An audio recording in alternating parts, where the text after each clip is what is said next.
দর্শক, এই মুহূর্তে সিলেট থেকে যুক্ত হচ্ছেন সহকর্মী মৃণাল কান্তি দাস। মৃণাল, সিলেট শহরে জলাবদ্ধতার কি খবর আছে আপনার কাছে, আমাদের জানান।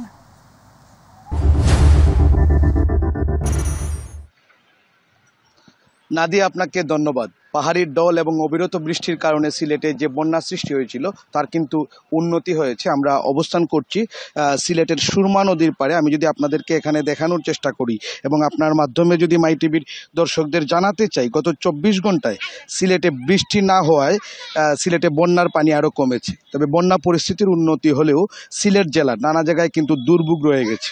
সিলেট নগরীর উঁচু এলাকায় বন্যার পানি পুরোপুরি নেমে গেছে, তবে নিচু এলাকাগুলোতে সড়ক ও বাসাবাড়ি থেকে পানি কিন্তু পুরোপুরি নামেনি। সড়ক যোগাযোগ বিপর্যস্ত হয়ে পড়ায় অনেক এলাকায় কিন্তু নৌকা ও বেলায় যাতায়াত করতে হচ্ছে। কিছু এলাকার পানি কমে যাওয়ায় আশ্রয়কেন্দ্র থেকে অনেক পরিবার কিন্তু বাড়িতে চলে আসছেন। তবে সিলেট শহর এলাকায় ড্রেন, চোরা, খাল পরিষ্কার না থাকা এবং এক ড্রেনের সঙ্গে অন্য ড্রেনের সংযোগ না থাকায় পানি খুব ধীর গতিতে নামছে। ড্রেনের ময়লা উপরে উঠে এসে সৃষ্টি হয়েছে দুর্গন্ধময় পরিবেশের।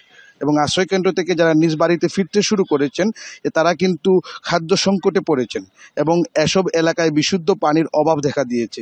তবে জেলা প্রশাসন এবং সিলেট সিটি কর্পোরেশন প্রথম থেকেই কিন্তু বন্যা আক্রান্ত যারা রয়েছেন তাদের পরিস্থিতি মোকাবেলায় কিন্তু ব্যাপক প্রস্তুতি গ্রহণ করেছে। যারা আশ্রয়কেন্দ্রে ছিলেন তাদের খাদ্য সামগ্রী সহ সব ধরনের সহযোগিতা প্রদানের চেষ্টা চালিয়ে যাচ্ছে। আসলে এই ছিল সিলেট থেকে বন্যা সার্বিক পরিস্থিতির এখনকার পর্যন্ত আমার কাছে সর্বশেষ। নাদিয়া।